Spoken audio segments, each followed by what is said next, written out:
ya. Kalau kita ada yang tahu pasangan itu gimana? Tahu? Kauman tahu kan? Tinggi. Kauman. Tahu. Iya. Sampingnya Ada yang dorong kendaraan mampu. Cek-cekin. Kalau ditanya umur, kira-kira ada yang bisa tebak umurnya berapa? 43.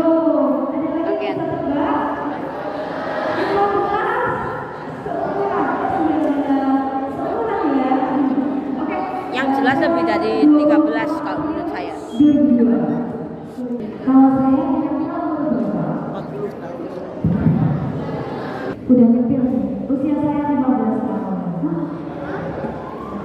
10 tahun yang lalu. 25 berarti kelahiran. Iya. Alhamdulillah. Oke, berhubung di sini saya masih kuliah ya, masih kuliah ada di Universitas Tidar Magelang.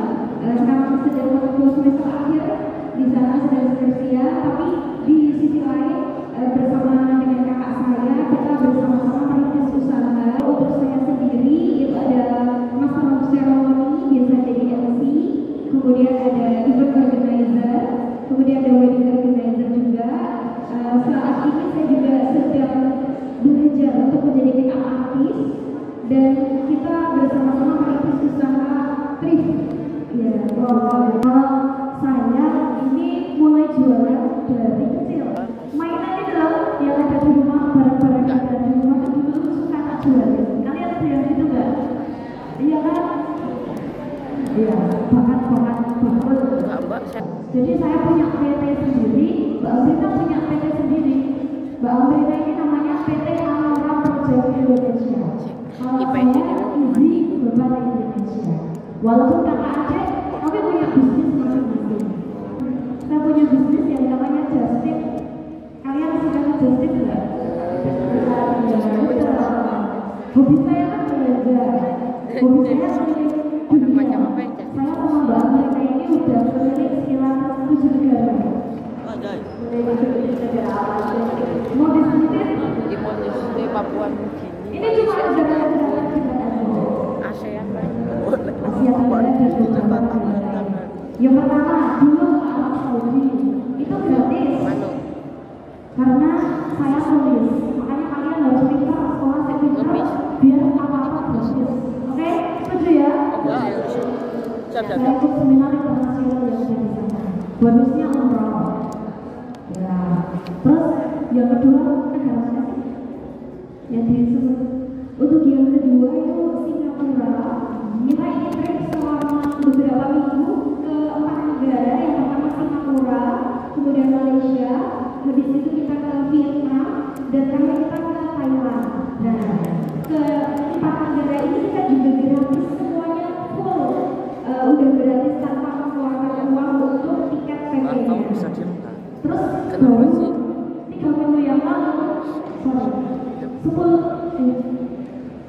3 minggu yang lalu kami baru pulang ke Indonesia habis dari India sama Singapura.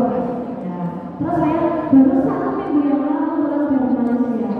Makanya kalian tuh jangan memperkirakan diri. Kalau kalian tuh juga bisa keliling dunia jalan-jalan. Ya, gratis. Syaratnya satu, mau usaha dan punya ya coba orang. Jadi 7 negara yang berbeda. Ini yang paling favorit itu apa? Paling kakak dan pengen didalamin lagi. Mungkin bisa Vietnam. Kenapa? Karena negara menulis. Jadi kayak vibes-nya tuh unik dan aneh. PKI.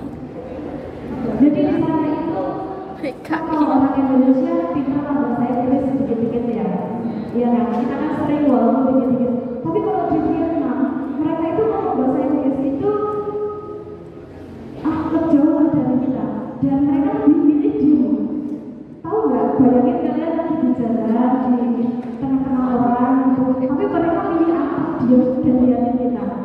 Itu Kamboja deh. Pokoknya Vietnam itu negara yang sangat unik. Makanya aku yang sana lagi dekat. Jadi kalau dulu berapa?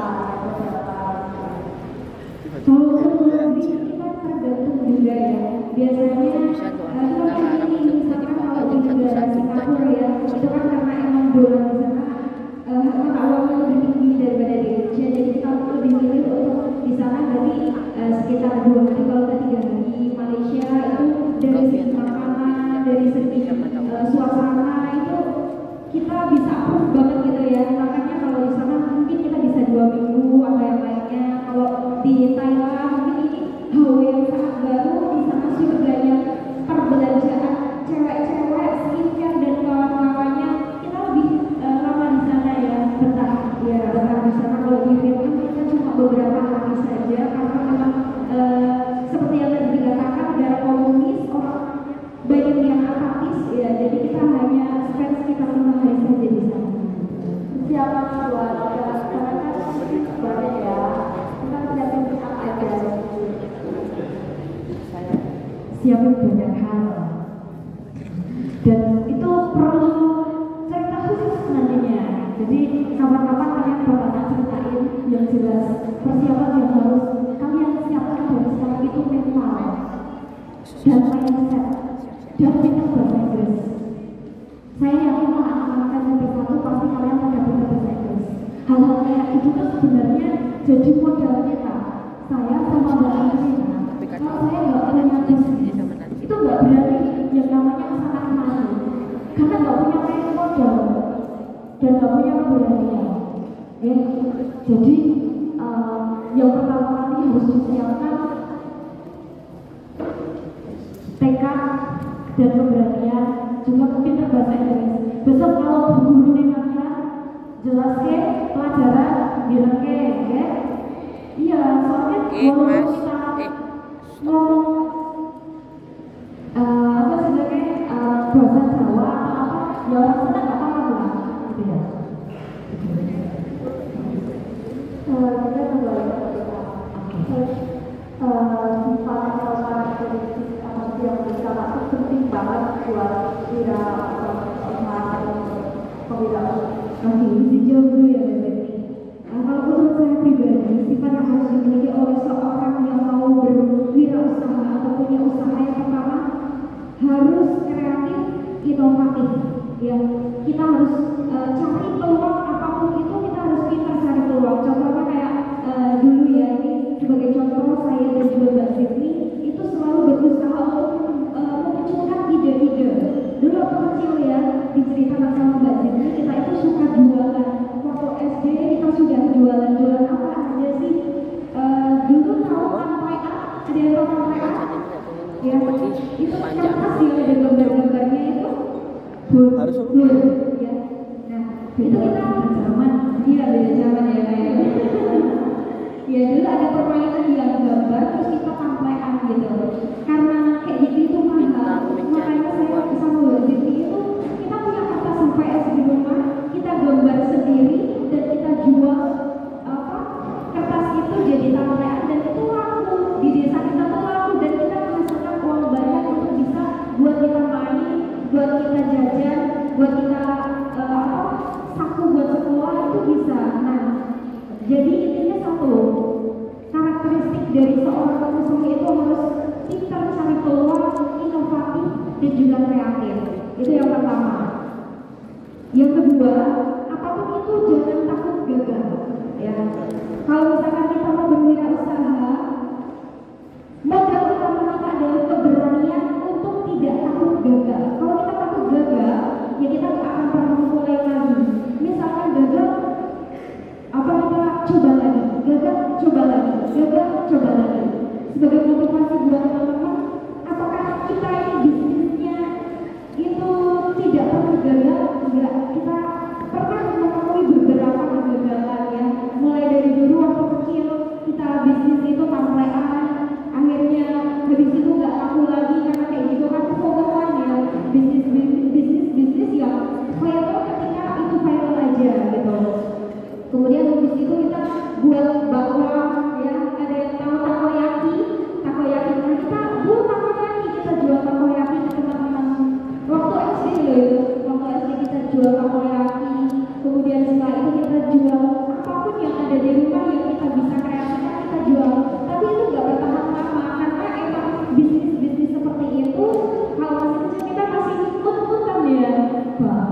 sesuka hati jualannya. Iya. Nah habis itu kita mulai SMP karena di sini kita mondok ya, basicnya ada bisnis sendiri. Kita di situ emang SMP SMA fokus untuk belajar semuanya, fokus belajar. Setelah itu masuk ke kuliah, kemudian kebetulan kita ini satu universitas, di mana di universitas tersebut kita pernah ikut kompetisi, namanya kompetisi bisnis mahasiswa Indonesia. Nah di situ kita didanai modal usaha setelah mengajukan proposal, setelah presentasi, pembuat riset dan kawan-kawannya, kita didanai usaha sebesar 20 juta pada saat itu. Nah setelah itu kita memutuskan untuk merealisasikan proposal yang kita ajukan, yaitu butik namanya Zalfa Fashion Indonesia. Pada saat itu kita masih kuliah, masih semester muda sekali ya. Pada saat itu kita menjalankan bisnis sambil kuliah, namun karena dirasa bisnis ini itu bukan passion kita ya, karena harus belanja ke sana ke sini kayaknya ini memang bukan passion kita, gagal lagi ya, gagal lagi. Kita coba buka lagi, setelah itu kita buka wedding organizer ya, wedding organizer berjalan, tapi apakah dari tahun 2019 sampai sekarang semuanya lulus? Enggak, tentunya banyak sekali kegagalan. Nah, apa solusi dari kita untuk menangani kegagalan itu? Bangkit lagi. Kalau misalkan kita gagal, kita evaluasi gagalnya tuh di mananya. Kita cari tahu gagalnya tuh di apa sih permasalahannya. Dan setelah itu kita evaluasi, kita perbaiki. Terus kita buka usaha lagi. Kalau misalkan ada yang gagal, kita perbaiki lagi. Jadi kunci utama dari pengusaha atau kita berwirausaha adalah jangan takut gagal. Gitu. Kalau itu dua dari saya, setelah ini mungkin dari Mbak Zeni ada tambahan. Di sini ada yang pengen jadi pengusaha. Ngacungin jadi banget lah. Banyak kan yang pengen kaya raya usia muda. Kita semua punya semua itu, dan saya yakin kalian mampu untuk itu. Jadi modal yang pertama, kalian udah punya tekad, kalian udah keinginan, kalian udah memenuhi itu. Tekad tok, pengen tok, tapi nggak ada eksekusinya. Zong nggak? Zong. Kalau sekedar konsep, sekedar keinginan di kepala, itu mau marahi otak kalian jeblok, kalian nggak bakal kuat. Kalian harus eksekusi yang ada di kepala kalian. Iya nggak eksekusi? Masa kalian mau coba pikiran gitu, aku pengen besok pagi aku pengen jualan yang bukan, karena besok ada wisuda. Sayang kalau aku nggak jualan, soalnya teman-temanku aja malah beli di orang lain. Tapi cuma ada di kepala. Kira-kira terrealisasi nggak? Mungkin. Apalagi kalian masih overthinking, insecure. Siapa yang sering insecure? Iya, kita semua pasti sering insecure. Tapi apakah itu membuat kita berkembang? Enggak. Stop GR, orang lain berpikir tentang kita. Mereka pusing dengan pikiran kita sendiri. Gitu ya. Jadi yang kedua itu semua punya tekad, kalian harus punya kemauan yang kuat. Kalian harus punya rasa percaya diri yang tinggi. Saya yakin banget kalau kalian itu mampu. Saya itu lebih berasal dari pelosok daripada kalian, dan kita punya kesempatan yang sama. Dia bilang tadi percaya diri. Ya, semangat. Terus apa lagi ya? Oh iya, modal. Menurut kalian modal penting nggak? Modal itu menurut kalian kalau bisnis harus ada modal nggak? Beneran? Bisa nggak bisnis tanpa modal? Enggak. Seenggaknya modal usaha itu. Bisa nggak? Nggak ada ya. Modalnya apa juga modal. Semua bisnis itu harus ada modal. Tapi apakah wujud modal itu uang? Aku senang nih audionya cerita gini Mbak Amina. Sarah itu kata gitu ya. Itu simpelnya aja. Iya, jadi Bapak iso foto. ya. Bisnis itu selalu butuh modal. Tapi yang penting dia harus kita terapkan dalam mindset kita bahwasanya modal itu nggak hanya uang. Ya, modal itu bisa skill, bisa kemauan kita, tekad kita gitu. Kalau misalkan kita contohkan saja MC apakah butuh uang? Enggak.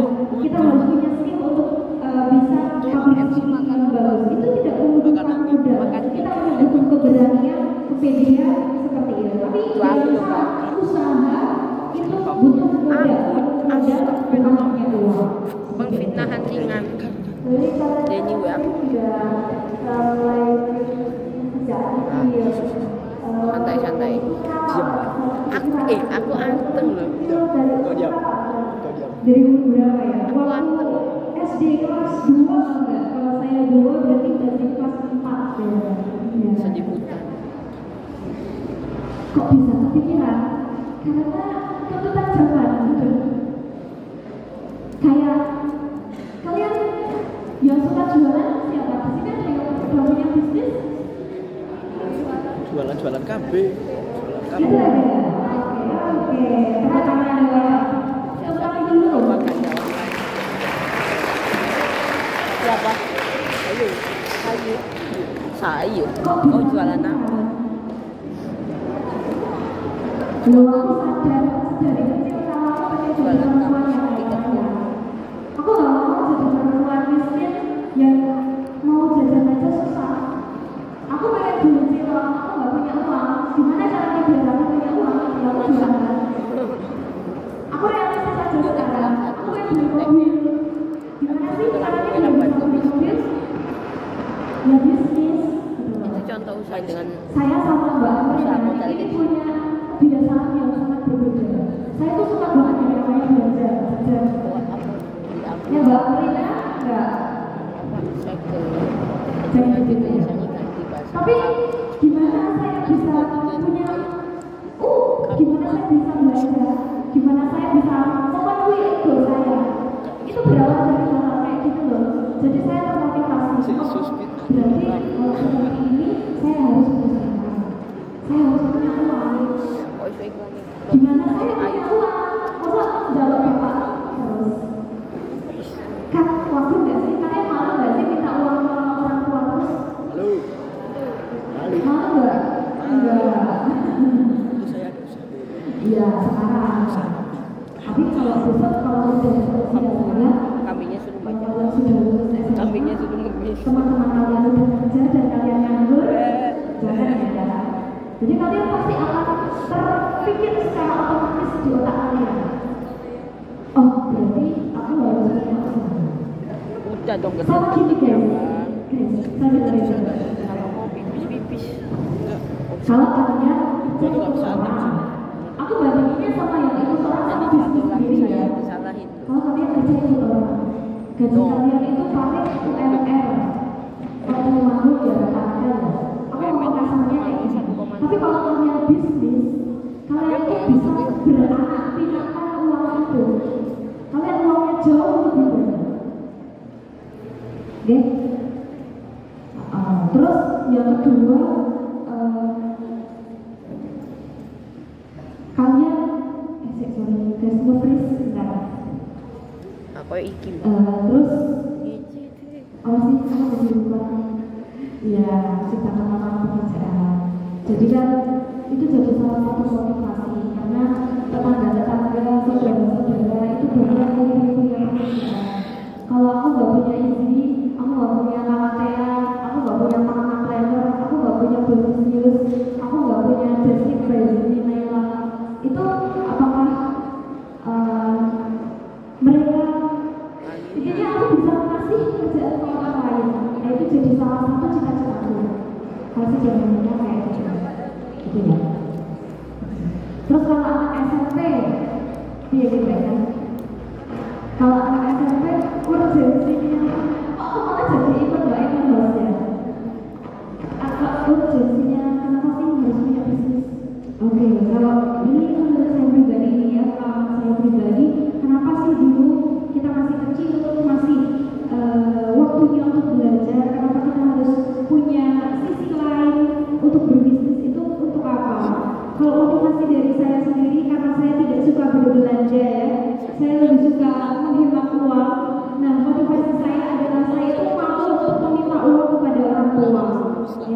Dari SD aja udah tidur masa lalu, masa iya terus-terusan saya pengen minta uang ke orang tua terus, masa iya gitu ya.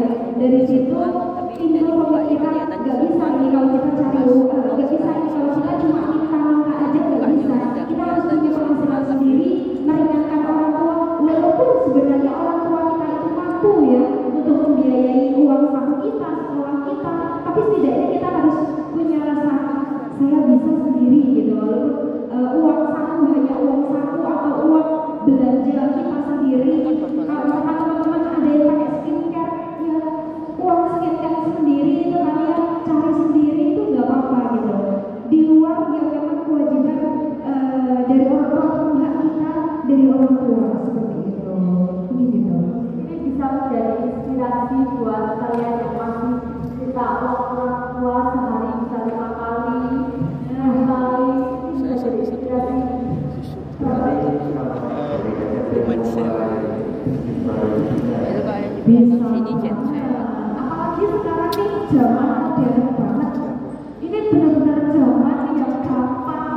Kalian punya TikTok, kalian punya Enggak punya. Shopee, kalian punya aplikasi-aplikasi, kalian punya akses buat semua usia, akses kemudahan itu nggak ada batasan sekarang. Ya, jadi kalau teman-teman SMP itu bisa buka bisnis, bisa banget.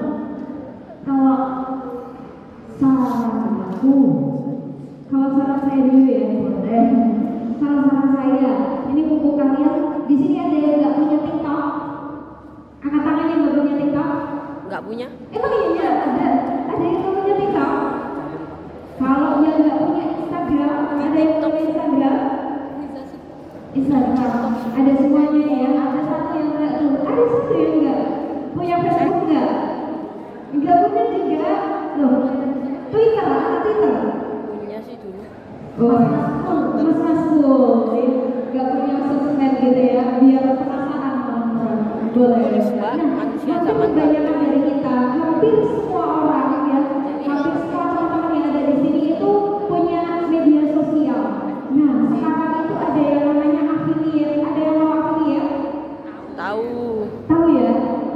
Kita berjualan, tapi kita nggak butuh modal. Kita tinggal jadi kayak reseller aja. Reseller lewat TikTok, lewat Instagram, Shopee ya. Reseller Shopee lewat TikTok, lewat Instagram. Kita tinggal foto doang. Misalkan kita lagi beli ballpoint, kira-kira udah kita foto, kita post di Instagram, dikasih link. Nah, itu secara otomatis kita bakal dapat uang dan itu tanpa modal. Iya apa enggak? Iya apa Ikut enggak? saya, Pak. Ikut saya. Kalian tahu Zuki Ari? Ari. Ya, dia itu penghasilannya hampir 100 Emang tak ada nangkin. miliar. Coba bayangkan sebanyak apa itu? Ya, 100 miliar sebanyak apa itu? Nah, itu dari mana? Dari Shopee affiliate atau affiliate kayak itu. Jadi buat teman-teman di sini yang kalian suka banget main sosmed, main TikTok, Instagram dan yang lainnya, silakan bisa digunakan itu untuk hal yang positif. Apalagi lebih baiknya lagi untuk hal-hal yang bisa menghasilkan uang. Karena zaman sekarang kita butuh sekali uang dan uang bisa dicari di mana saja, kapan saja, asal kita punya keberanian, tekad dan juga pintar cari peluang. Klik Gitu. Kalau aku ya, kalau aku, kalian pasti ada yang ibunya jualan di sini. Cinom sih. Ada yang orang jualan, Yang angkat tangan. jualan Angkat apa? tangan Cinom sih. Apa makanan? Iya, banyak kan buat Si angkat orang tangan yang mungkin punya bisnis Kayak Kak Cino rumah, bojone PNS apa tentara. punya kerajinan, bisnis kerajinan dan sebagainya. Iyo, anjen dodo Mulai kan jadi tambah, kalian bisa meriset, Tapi pas aku nang omahe tau. jual pula produk-produk itu. Katakanlah Apa? ini, aku boleh bilang ya. Iso gak ya? Bisa ya. Katakan ini apa? Ini apa? Ini gelang ya. Kalian tetangga-tetangga ada yang jual gelang. Terus kalian bilang sama temannya, Bude, Bude, kalau aku jual gelang boleh nggak? Tak jual, bisa ya. detik. Kalau budenya bilang boleh, Seri nak pasti Facebook. budenya itu sangat dan sangat mendukung. Suksesan. Percaya nggak? Katakanlah gini, udah nih dapat bulannya, kalian beli di budaya kalian harga 8.000, kalian jualnya harga 10.000, kalian udah dapat untung belum? Udah. Dapat untung. Tapi kalau harga 10.000, menurutku untungnya masih kurang ya. Iya nggak? Gimana caranya kalian jual harga 8.000 jadi harga 15.000? Facebook gue apa sih? Dikasih packaging yang bagus. Kalian pemasaran ya di foto yang bagus. Oh coba sekedar HP ini Halal di atau foto haram itu keren. urusan masing-masing. Uang Kira-kira uang. menarik nggak? Enggak. Kalian harus cari teman kalian nih yang tangannya bagus. Tangan saya kan cocok ya, jelek banget lurus. Saya pakai kan tangannya Mbak Ina yang lebih bagus daripada saya sadar. Siap ibu bapak-bapak. Di foto pakai model, di foto upload lebih menarik ya? Iya. Jadi gunakan media sosial itu buat kalian promosi. Apalagi kalian pasti punya WA. WA kalian totalnya berapa? Sorry WA, yang mana berapa mas? Tak buat nyebarin kasih semua. 100 lebih, wow, banyak banget. Aku aja yang nonton cuma kalau WA pribadi 60, 70, 100 orang. Bayangin nih, 100 orang. Yang kita beli ada 5 orang. Nah, gimana tuh? 5 orang dikali keuntungannya kalian 5.000. 5 kali 5.000. 5, 25.000 ya. Itu kalian sehari. Wes kalian nggak usah minta sama bapak, cuma jualan gerak 5 lucu sekali. Gimana tuh? Beda. Itu hal gampang ya. Nggak usah. Coba kalau minuman, kalian bikin PO minuman yang lagi viral. Katakan Ini aku tak apa ya? Sekarang minuman yang lagi viral apa sih? buat nang M gitu nih. Es teh. Terus Tapi ya rasa-rasa. menghilangkan nyeri dan Gitu ya? kaki. Yes, besok ada yang mau tak bawain, ada yang mau di aku nggak es teh murah aja harganya 3.000. Tak bawain sampai setelah nanti di COD ya, kita di mana? Aku aja ya sekarang hal kayak gitu sering banget aku bikin story. Ini tuh kayak timeless, kayak mau kalian usia 15 tahun, 17 tahun, 18 tahun, 19 tahun, ketika kalian berani di story WA itu akan sangat membantu kalian, itu akan sangat menghasilkan ketika kalian tidak saya ini kan gengsi ini duduk-duduk, nah turunkan nggak apa-apa, nggak usah pikirkan teman-teman kalian yang julid, biarin Berarti senang sama dia cuma modal julid, apaan bahasanya saya ini malah berbeda, nggak jelas banget, jauh aja dalam hati kita, mending aku jualan aku lah dosa, ya enggak? Ya. Tapi yang saja sekarang yang kita butuhkan uang saku kita tambah. Gimana caranya kita dapat banyak uang? Anak SMP kok nggak boleh sukses? Emang anak SMP kalian bisa bikin rekor di SMP satu Temanggung sebagai pengusaha termuda di Temanggung di Indonesia? Siapa tahu? Ya enggak? Amin. maaf Pak Bu, anakmu 5 orang. Berwirausaha Lanjut itu, ya. usahanya itu harus produk itu, promosi itu enggak dalam mempromosikan suatu produk. Lakoni gak. Pada Oh dia. saat SMP itu promosinya banyak. Dia persiapan garam kosong. Mana ada yang bapak-bapak teman-teman. Kalau zaman dulu kan kita masih keterbatasan ya, dulu HP aja saya bisa pegang HP itu kelas 4 SD, itu pun masih HP barengan ya, barengan masih barengan, keterbatasan ya, iya barengan kawan dia. ada kameranya masih utuh-utuh gitu lah ya, kentang banget HP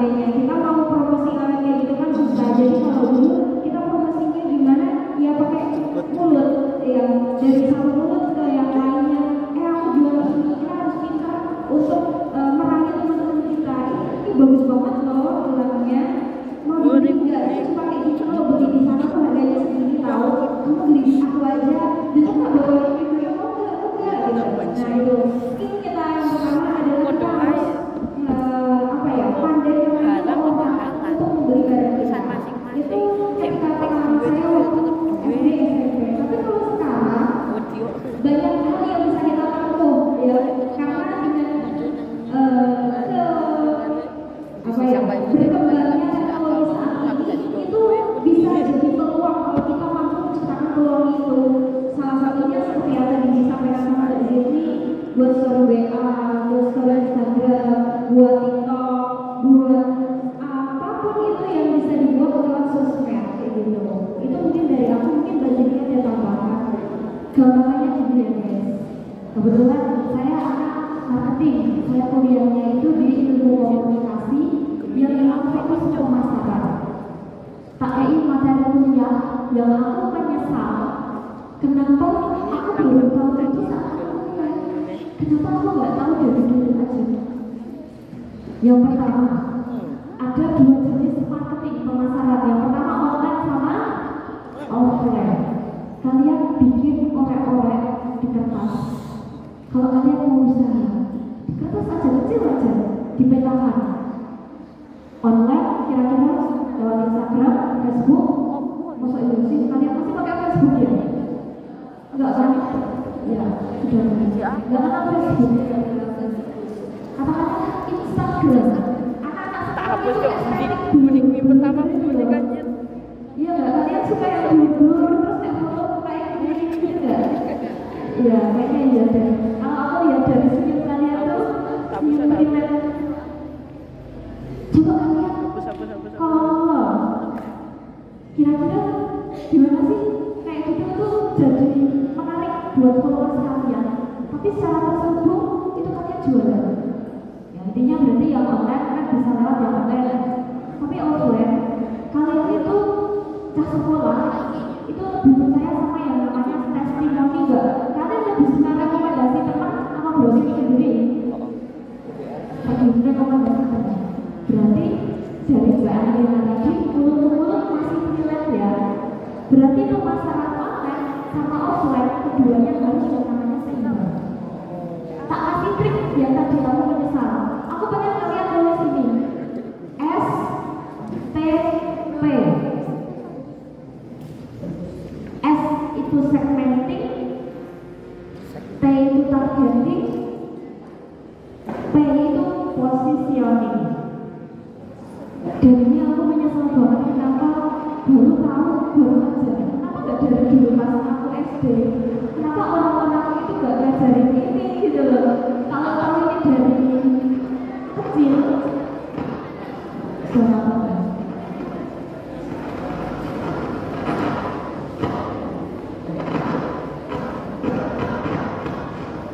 Jelas? Gak apa-apa ya, jelas ya. Segmenting. Ada yang tahu artinya apa? Segmenting itu targetnya siapa aja sih? Jelas. Target kalian adalah teman-teman kalian.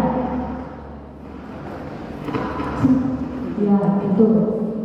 Targeting itu lebih fokus. Kalian harus tahu mana yang akan jadi target pasar kalian yang lebih jelas. Dan to the point, menengah atas, menengah bawah, apa menengah atas, menengah bawah, menengah-tengah. Itu. Kalau kalian jualan aqua kayak gini, kalau harganya ini kan aqua kelas menengah, targetnya kelas menengah. Kalau kelas atas, packagingnya pakai apa? Botol kaca, ya kan? Kalau kelas bawah, packagingnya gimana?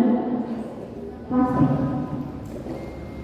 Kalian pikir-pikir, oh kalau produkku sadar diri aja deh, gelang ini bahannya bagus. Berarti aku targetnya untuk kelas menengah. Karena sampai kelas atas, kalau ini 200.000, gitu ya. Oke, kelas menengah. Terus usia. Kalian itu jangan sampai meleset usianya. Bisa gini, kalian jualan gelang. Tapi kalian promosi nih wong anak-anak, nih bapak-bapak nyambung nggak? Enggak. Terus yang terakhir posisi yang ini, kalian bikin kalau dari Easy ya, Easy kalau bisnisku Easy dekorasi eksklusif dan custom. Kalian harus buat itu dari awal sampai akhir itu harus sama, biar hal itu tuh melekat. Make dia warnanya apa? Merah. Merah sama kuning. Terus Apa sih? Ini yang belakang kenapa sih Bang? Dari tadi nganuin saya aja. Sit bos. Sitpos sama candi teror itu. gitu ya. Wih, jangan Terus ditentang. kalian tahu Temanggung Fest nggak? Tahu kemarin kesana nggak? Ya, Temanggung Fest itu di balik layar itu ada aku sama Mbak Aprina. Jadi salah satu yang mengadakan Temanggung Fest itu dari HIPMI. Nah, IO-nya itu, event organisasinya itu pakai saya sama Mbak Aprina dan teman-teman. Jadi di sana kalian kalau buka aku Temanggung Fest sekarang, mungkin ada yang bawa HP nggak? Ada tulisan festival termegah, termeriah, termurah yang ada di Temanggung. Itu merupakan yang namanya positioning. Kalian jualan roti, kue lapis, kue lapis. Kalian positioningnya gini. Kue lapis termurah di Temanggung. Dan itu dipakai terus dari awal sampai akhir. Kira-kira orang di pasarnya enggak? Iya. Emang awalnya Gitu ya. Besok kalian sebelum mulai usaha, sebelum menentukan mau dipasarkan gimana, kalian buat yang 3 hal itu. Bisa dimengerti nggak? Aku bahasannya terlalu tinggi nggak? Nggak ya? Berarti intinya kalau mau mulai dari kantor kita harus ada gitu ya. Betul. Sama ini satu lagi dulu. Riset. Kalian harus tahu yang diinginkan sama lingkungan kalian apa. Misal, ternyata hari ini tiba-tiba, misalnya tiba-tiba habis langka, pulpen langka. Kalian pengen jualan nggak? Iya, kalian bisa cari dan bertanya. Nah itu kalian bisa tanya di Instagram, kalian bisa tanya di ChatGPT. Ada ChatGPT nggak? enggak. Iya. Tapi nggak curhat di ChatGPT kan? Curhat sama. Ada kasus. Asal nggak disuruh kerjain tugas aja ya di ChatGPT. Nah, somboi. Nah. Wujud nang ChatGPT sih nang gini.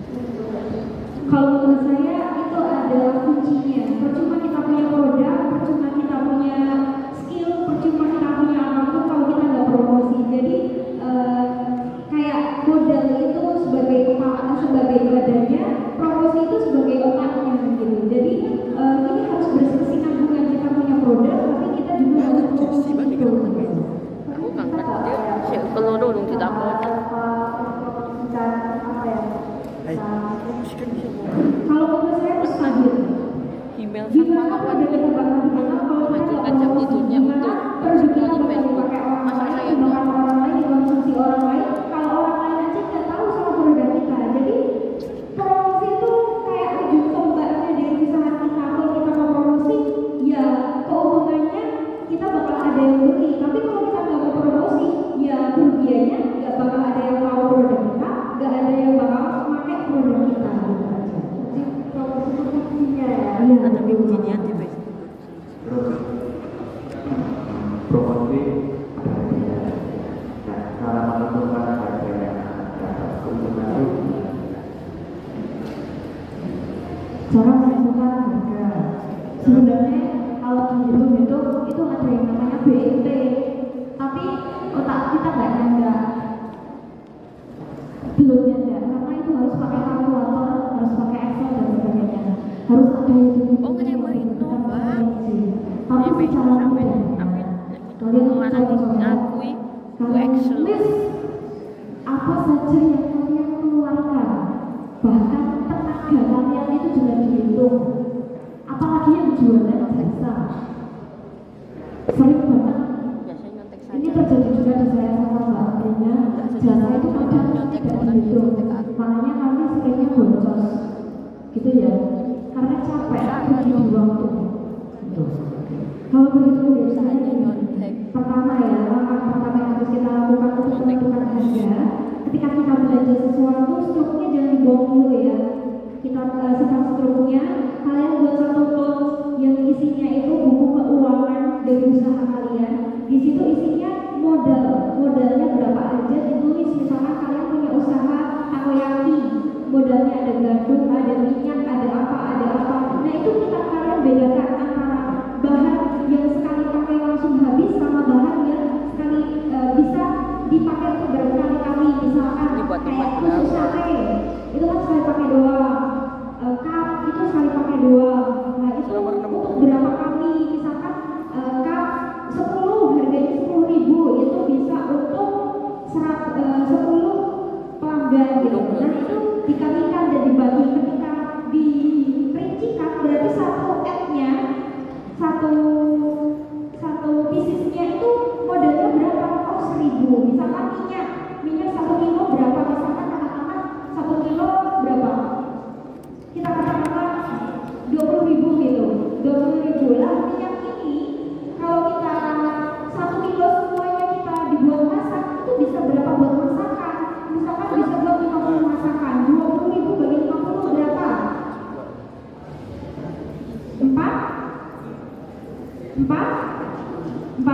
Berarti ini per piecesnya 1 kilonya bisa buat 4.000 gitu. Nah itu nanti dirinci, semuanya ditambahkan, jadi kita bisa tahu satu piecesnya itu habis berapa. Nah setelah kita tahu modal bahan dasarnya, kita juga harus hitung keuntungan untuk jasa kita setelah kita masak, buat kita packaging, buat kita COD, buat kita promosi, itu harus dihitung juga. Misalkan kalau modalnya 7.000, nah untuk tenaga kita satu piecesnya mau dihargai 1.000 atau 2.000 atau 3.000, itu terserah kita. Nah penentuannya seperti itu, tapi jangan sampai tenaga kita itu nggak dikasih bayaran ya. Sayang sekali kalau kita cuma ngejar buat modal lagi tanpa ada keuntungan. Sama aja itu kita kayak kerja lobby gitu ya, kerja tanpa dibayar. Jadi yang terpenting kita harus tahu modalnya kita berapa. Setelah kita tahu modalnya semuanya berapa, kita tambah lagi untuk jasa kita berapa, baru bisa kita menentukan harga jual. Jadi dulu tidak sebenarnya itu dulu waktu kecil juga seperti itu. Iya, gini misalnya kalau dulu kan belum kita banyak sekali menemui kegagalan itu perihal keuangan ini, jujur sekali, karena waktu awal-awal kita jual sesuai dengan modal kita. Misalkan kita modal 40.000 itu dapat 20 gorengan, ya kita jualnya satu gorengannya 20 bagi 20 1.000, jadi kita jualnya 1.000. Nah kan kita nggak dapat keuntungannya di situ, cuma dapat kesenangan doang karena menghasilkan uang. Nah dari situ kita memperbaiki lagi itu, oh berarti ini harganya harus ditambah, oh berarti ini harus ada penambahan bahan yang seperti ini. Nah itu merupakan proses teman-teman. Jadi mungkin teman-teman bakal menemui proses itu, tapi sebelum kalian menemui kegagalan, silakan prinsip-prinsip yang tadi kita sampaikan itu bisa digunakan terlebih dahulu biar nggak gagal. Oh ya, banyak anggapan misalnya ada orang yang sedang membuka dengan hati, tapi dia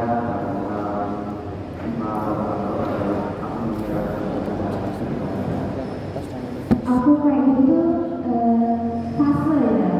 Jadi kayak semua pengusaha, semua bisnis itu pasti punya fase jenuh. Itu yang nomor 5 siapa? Fase Dengarnya tadi affiliate doang, satunya saya siapa? sama Mbak Marina kayak seolah-olah kok kadang berhenti, kadang lanjut lagi, kadang gagal. Jadi kayak Pengen tapi lupa jadi bisnis itu kayak apa yang gini. Apa yang Tapi gimana caranya? Kayak Korea itu gak kayak turun, tapi kita harus selalu kayak turun di istirahat. Kalian boleh istirahat, tapi jangan berhenti. Ya, kalau kayak gitu tuh sering banget terjadi dan menurut saya itu wajar banget. ini butuh background Wajar banget. motivasi. Apalagi mental orang beda-beda. Kadang ada yang emang kan banyak faktor yang bikin seseorang itu kayak berhenti mau berbisnis. Kayak kalian hari ini kalian jualan Kak Uno kok. sebulan lagi kalian berhenti. Itu jangan dijudge. Loh kan ini benar-benar kok saya kira ada. Jangan dijudge orang-orang seperti itu. Bisa jadi dia sudah jenuh atau ada di fase suppliernya juragannya yang dia ambil atau ibunya sedang sakit dan sebagainya. Gitu ya. Jadi kalian cuma perlu saling support aja karena fase jenuh itu pasti ada. Tapi yang jelas kurvanya, nek kurva yang biasanya gini-gini, kalian kalau bisa kurvanya gini, berhenti nggak apa-apa, tapi jangan berhenti nggak apa-apa. Itu ada orang yang Berhenti nggak apa-apa.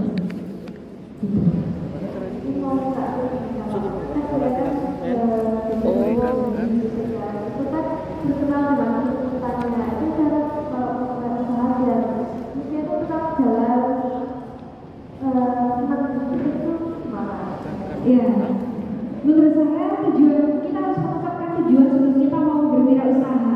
Tujuan kita mau punya uang itu buat apa gitu.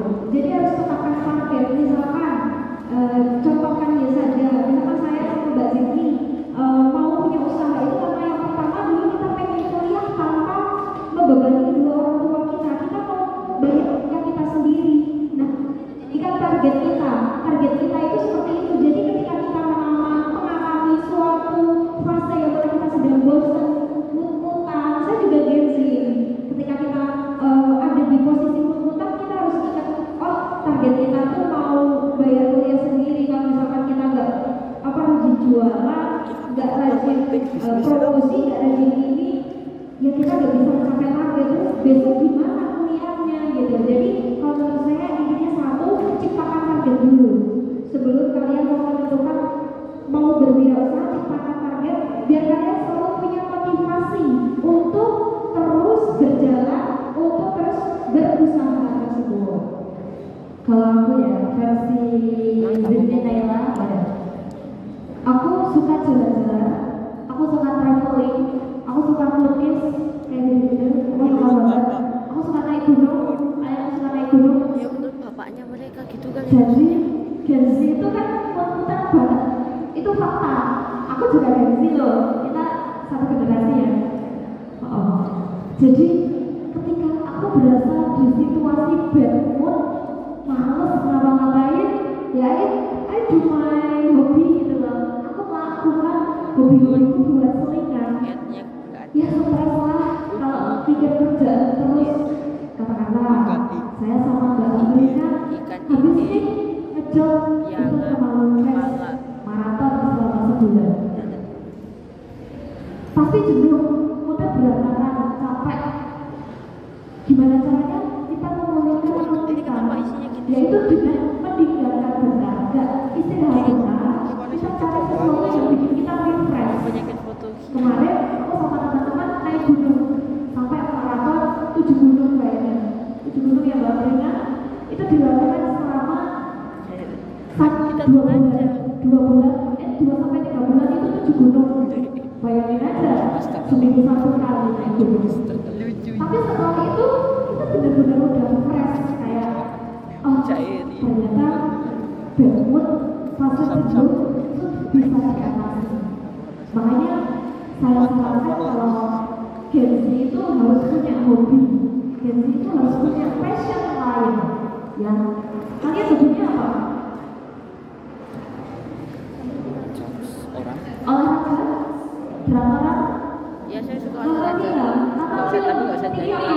drakor itu Mbak Aprina ini, dia tiap jenuh ya, tiap moodnya belakangan itu Mbak, dia itu benar-benar kunci di kamar, nonton drama Korea sambil nangis-nangis. Tapi ya habis itu ya biarin aja, habis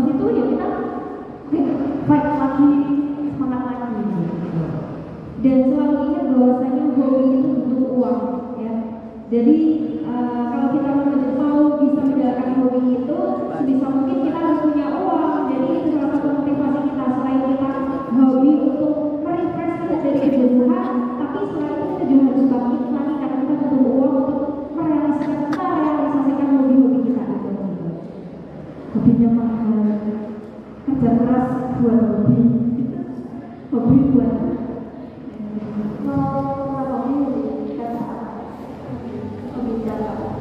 hobinya itu naik gunung, jalan-jalan ke luar negeri, apa lagi ya? Pelukis, aku suka banget melukis kayak gitu. Kalau aku pribadi ya, dimana aku melakukan itu merasa senang, merasa waktu itu merasa sangat senang itu pertama nonton drakor, ya nonton drakor tuh kayak jadi hobi banget.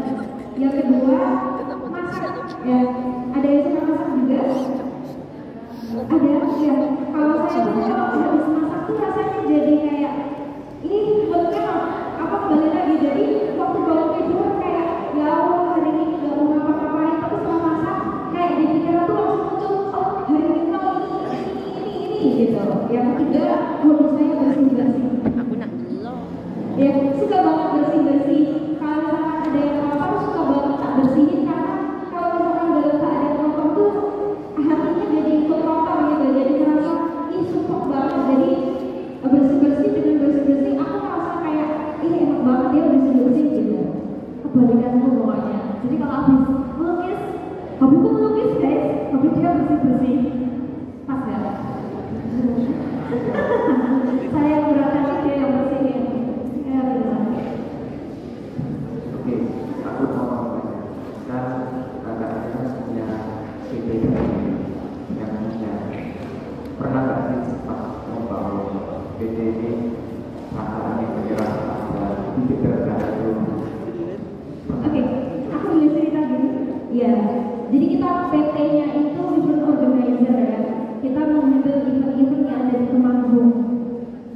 Event pemerintah, event swasta, apapun yang kita handle ya. Ada satu momen yang mana saya tidak bisa menyebutkan instansi pemerintahnya, nggak bisa. Ya, kita itu ada satu momen di mana kita bekerja sama dengan satu lembaga gitu ya, dengan suatu lembaga. Kemudian pada saat itu kita sebagai penyedia barang, jasa dan kawan-kawannya ya pokoknya menghandle seluruh kegiatan seminar ini ya, acaranya seminar. Di situ tuh ada kita sebagai pengadaan barang. Nah, di sini ada miskomunikasi antara kita dan juga lembaga itu. Ini buat evaluasi juga ya. Jadi apapun itu ketika kita mau membuat suatu kesepakatan dengan pihak lain, sebisa mungkin kita itu harus make sure, harus benar-benar tahu kebutuhannya apa, yang harus kita sediakan seperti apa gitu. Nah, satu ketika kita mengadakan suatu barang itu ya, pengadaan barangnya itu tidak sesuai dengan spesifikasi yang ditentukan karena memang ada miskomunikasi di situ. Misalkan butuhnya tas kayak gini, tapi yang kita adakan itu tas yang kayak gini, bahkan harga yang kita adakan itu lebih mahal daripada tas yang seperti ini. Nah, ini dipermasalahkan pada saat itu, bahkan kita hampir mau masuk penjara. Jadi jangan ditiru. Satu pesan penting di sini, kalau kalian membuat kesepakatan dengan orang lain, harga sekecil apapun itu silakan buat kontrak dan make sure bahwasanya apa yang dipesan sama apa yang kita sediakan itu sama gitu. Tambah sedikit, kalau yang aku rasain titik terendah selama aku ada di IZI, PT IZI itu ketika aku mengambil job terbanyak. Dulu IZI dekorasi ya, di salah satu anak bisnis dari PT IZI kita ada di dekorasi, bisa menerima 5-6 job mater tiap hari. Berarti ketika satu hari pasang, satu hari itu juga terbongkar. Berarti kami ada 8 job. Bayangin, 8 job itu butuh berapa tukang dan berapa energi di gedung. Dan itu job-job gedung besar seperti Temanggung, Omah Kebon, terus Jogosodo, gedung tua dan gedung-gedung lainnya. Itu bareng yuk kayak gitu selama 1 bulan. Dan pada saat itu aku menemukan suatu hal yang ternyata aku nggak boleh salah. Ambil tempat job setiap hari 4, ketika pasang 4 bukan 4 berarti dapat 8. Ternyata itu bikin aku stres sampai akhirnya aku masuk rumah sakit. Dan semuanya itu jadi gak maksimal. Yang harusnya saya ini yang diobat-obat itu bagus, dekornya maksimal, bersih. Jadi ada yang kurang lakban, ada yang lampunya kurang dibersihkan dan sebagainya. Di situ kalau otak saya nggak kuat, karena harus pikir, bayangin aja hari 4, 1 bulan berapa? 4 kali 30, ya banyak. 1 minggu ya, jadi ya kurang lebih ada 40 sampai 50 manten 1 bulan dengan dekor yang besar-besar. Dan targetku adalah kelas menengah atas. Nikahan aku gak targetin kelas bawah memang. Bayangkan komplain mereka, orang-orang pada komplain, aku kecapean. Aku masuk rumah sakit, harga bunga lagi naik-naiknya. Bayangin aja minus berapa. Jadi HP. Nah itu jadi satu titik tanda dan satu kegagalan yang terjadi di tahun 2021. Dan saat itu sudah trauma, nggak mau lagi belajar terlalu banyak, sedikit 1 atau 2, tapi mau dan bentuknya sama dengan yang segitu. Yang dulu aku stres sampai mak DB, mak tipes, dan semuanya ada ya, dan semuanya nggak ada ya. Jadi emang pasti ada gagalnya, tapi gimana caranya sih kita belajar dari kegagalan itu, gitu mas. Jadi bapak ya, kalau nggak sukses ini sih jalan yang dibuka saat kita menjalankan itu pernah nggak kayak rasanya dalam belajar kayak tak mau lagi.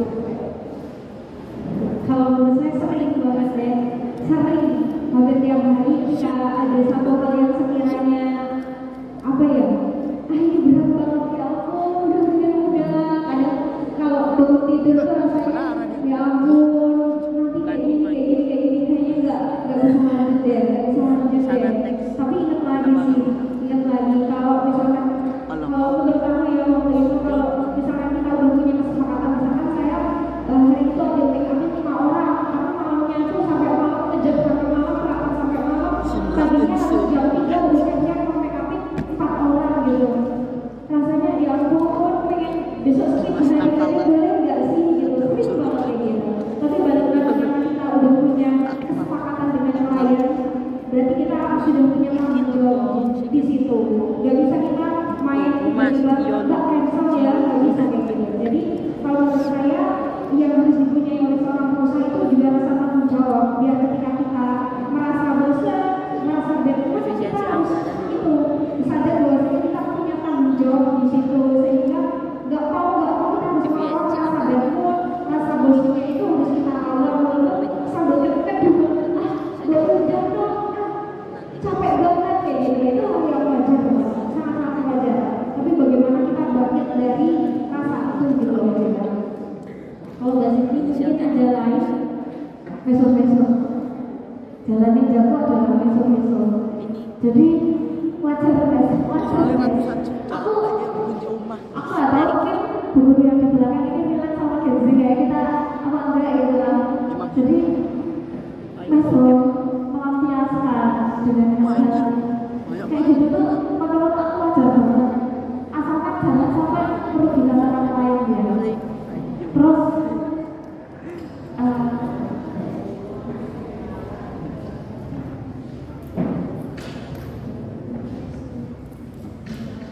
wow.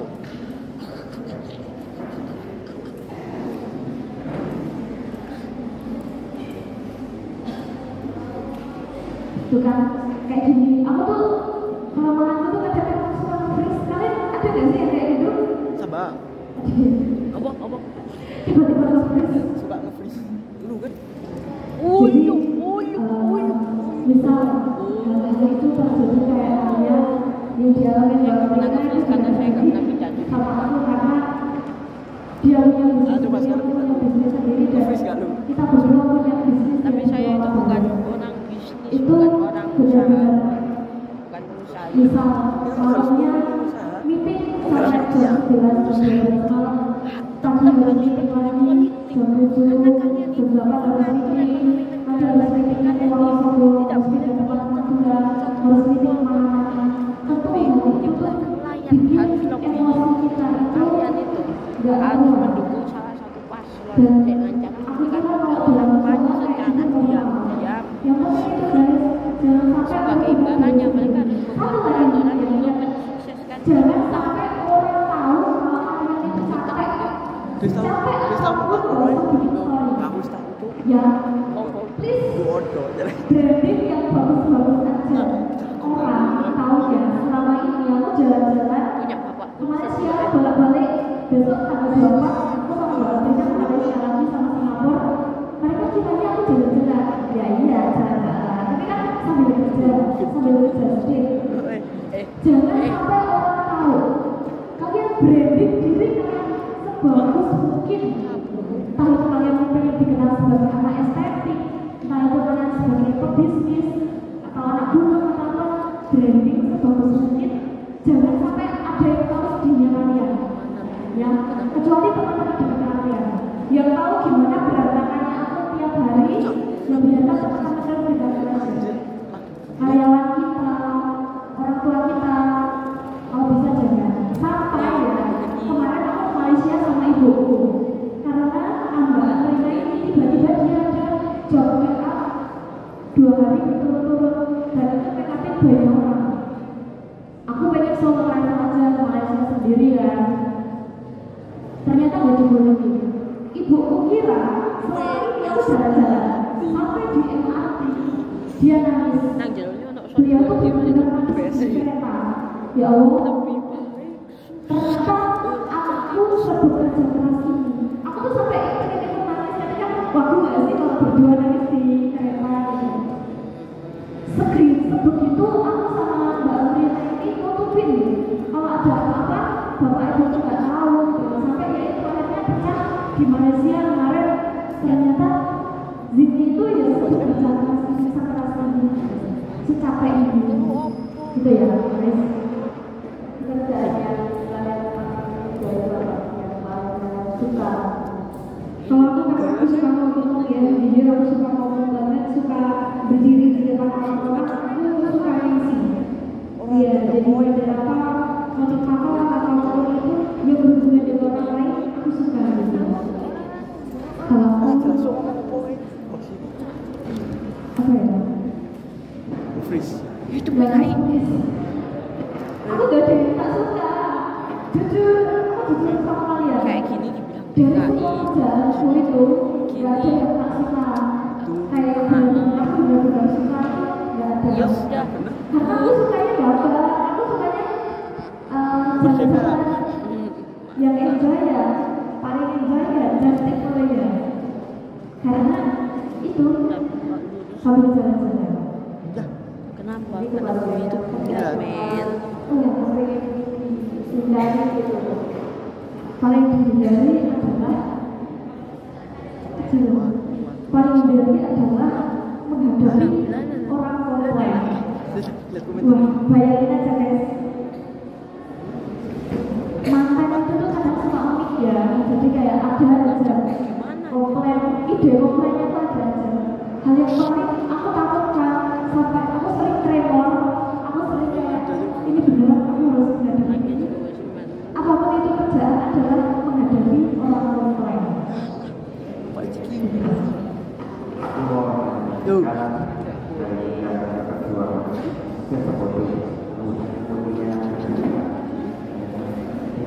Aku, motoku sama dari aku kelas 1 SMP. itu postingan Facebook jadi kenapa saya positif kadang dia bisa sukses di Facebook gara-gara ini Kalau motoku out of the box, ya ada yang tahu out of the box artinya apa? Keluar dari zona nyaman. Kenapa itu jadi motoku sampai saat ini aku gak ganti-ganti? Karena menurut aku sampai saat ini aku belum bisa untuk merealisasikan gimana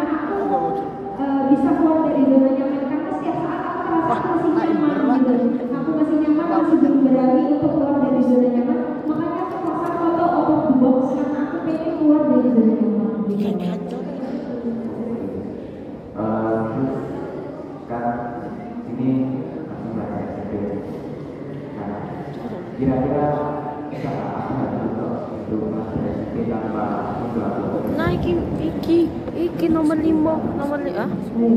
Sebelum juga pertanyaan itu, aku mau kasih tahu bahwasanya ada menurut kalian teman-teman usaha itu nomor 10 bakat apa enggak? Misalkan orang tuanya pengusaha, anaknya harus jadi pengusaha apa enggak? enggak Misalkan orang tuanya enggak pengusaha, anaknya boleh jadi pengusaha apa enggak? boleh. Boleh, benar sekali. Yang kadang ada beberapa orang yang suka punya stigma bahwasanya, oh dia bapaknya pengusaha, pantas aja dia punya usaha gitu ya.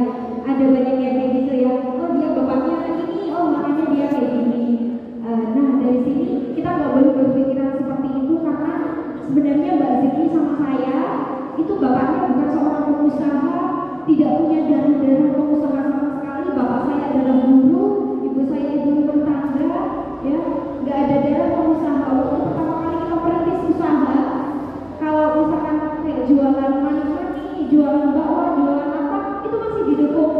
Ada satu momen di mana ketika kita lagi merintis usaha dekorasi, bapak saya itu tidak setuju. Karena apa? Merasa malu, apa ya? Takut pemikiran orang itu bakal menganggap bapaknya apa sudah nggak mampu membiayai anaknya sampai anaknya mau jadi tukang dekor, istilahnya kayak gitu. Tapi seiring berjalannya waktu kita membuktikan bahwasanya usaha apapun itu bisa kita lakukan. Walaupun kita cewek itu tidak bisa, tidak apa ya, memungkiri bahwasanya cewek bisa jadi tukang dekor, jadi tukang ini, tukang ini, tukang ini, itu nggak membatasi ya. Usaha itu tidak ada gendernya menurut saya. Nah dari sini kita membuktikan kepada orang tua kita bahwasanya kita tuh di dekor bukan kita yang bekerja ya. Kita sebagai manajemennya, kita yang mengatur ini masang di sini, ini seperti ini, kita yang ketemu klien dan kawan-kawannya sehingga sampai saat ini dekorasinya besar ya, besar sekali. Setiap bulan, setiap minggu pasti ada bookingan. Nah dari situ bapak saya jadi percaya bahwasanya oh iya nggak apa-apa, memperbolehkan kita untuk usaha di dekorasi. Bahkan saat ini bapak saya itu selalu promosi ke teman-temannya dengan bangganya. Dari yang tadi malu sampai sekarang bangga banget punya dekorasi, punya usaha kayak gitu. Jadi yang terpenting bahwasanya usaha itu bukan bakat, bukan temurun dari orang tua, tapi kita yang ciptakan sendiri gitu. Nah untuk SMP, apa sih usaha yang bisa kita lakukan? Kalau menurut saya, untuk menentukan apa yang bisa kita lakukan itu nggak serta-merta saya yang bilang ya, saya bilang oh lebih bagus ini aja, oh ini aja, enggak. Ini yang bisa menentukan adalah diri kalian sendiri. Karena apa? Kalau kita mau menciptakan suatu usaha, yang harus kita ketahui bahwasanya kita harus tahu seperti yang tadi disampaikan sama Mbak Zini, STP-nya apa. Terus kalian analisa SWOT, peluangnya kayak gimana, ancamannya kayak gimana, apakah ada pesaing di situ gitu. Kalian harus tahu itu. Yang ketiga, skill yang kalian miliki itu apa gitu. Setelah kalian tahu peluangnya apa, skill yang kalian miliki apa kayak gimana, terus keinginan dari pasar yang ada di teman-teman SMP, teman-teman sebaya kalian itu apa, maka kalian bisa menciptakan jenis-jenis usaha. Tapi kalau misalkan kalian nggak bisa menentukan itu ya sampai kapanpun kalian cuma mikir usaha apa ya. Jadi yang terpenting dimulai dulu. Kalau saya mau kasih coba kalian usaha ini, mungkin ini nggak relate karena kalian nggak punya skill ini. Kalau mungkin saya kasih coba usaha ini, mungkin kalian nggak relate karena keinginan dari pasar yang ada di SMP di satu ini berbeda dengan apa yang ada di pikiran saya. Jadi untuk menentukan usaha apa, silakan ketahui skill kalian, peluang yang ada di lingkungan kalian, sama keinginan pasar yang ada di lingkungan kalian. Kalau mungkin Mbak Ziki ada pendapat lain, kesimpulannya gini, penting banget sebelum membangun sebuah usaha, kalian itu yang namanya riset, mini riset. Riset itu tidak harus pakai penelitian, makalah, jurnal, enggak. Kalian target ngobrol deh sama bakat ya. teman-teman. Saya ini kira-kira kayak gambar apa ya, pada cari apa ya kira-kira, atau kalian dibikin story Instagram calling, guys, kalau aku jualan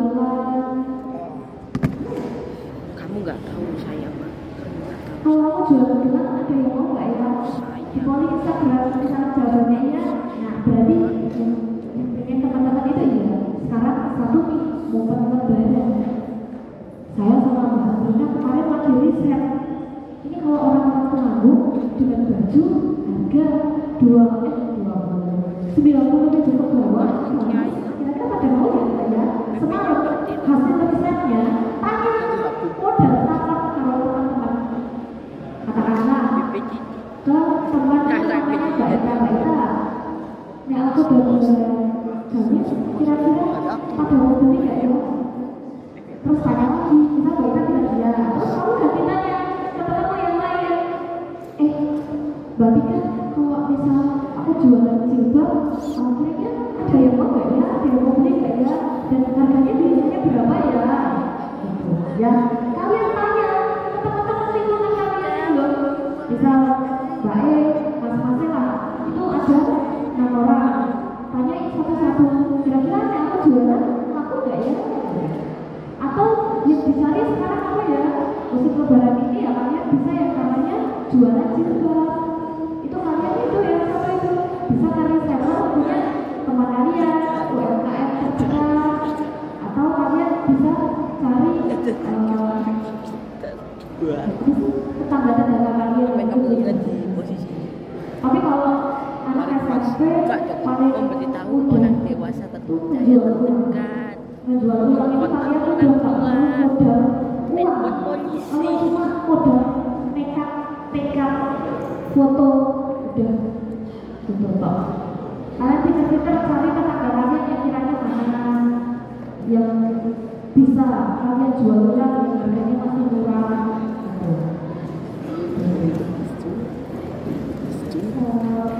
Faktor yang mempengaruhi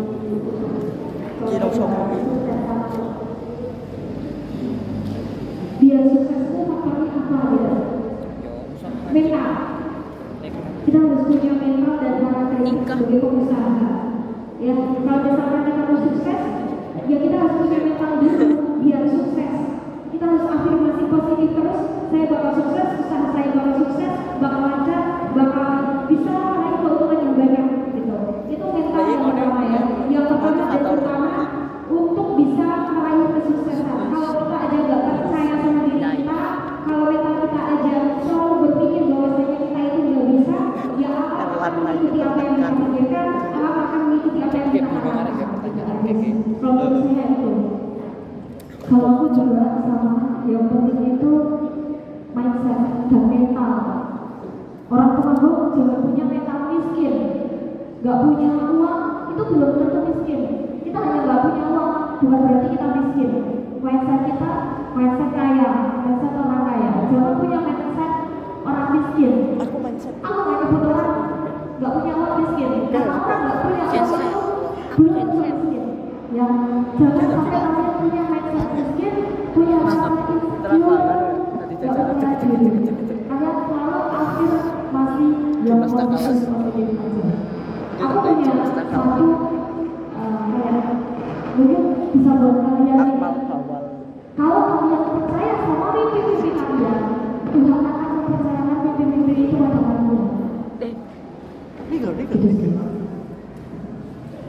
Oke, berarti kesimpulannya kalau kita yang sukses, jadi kita harus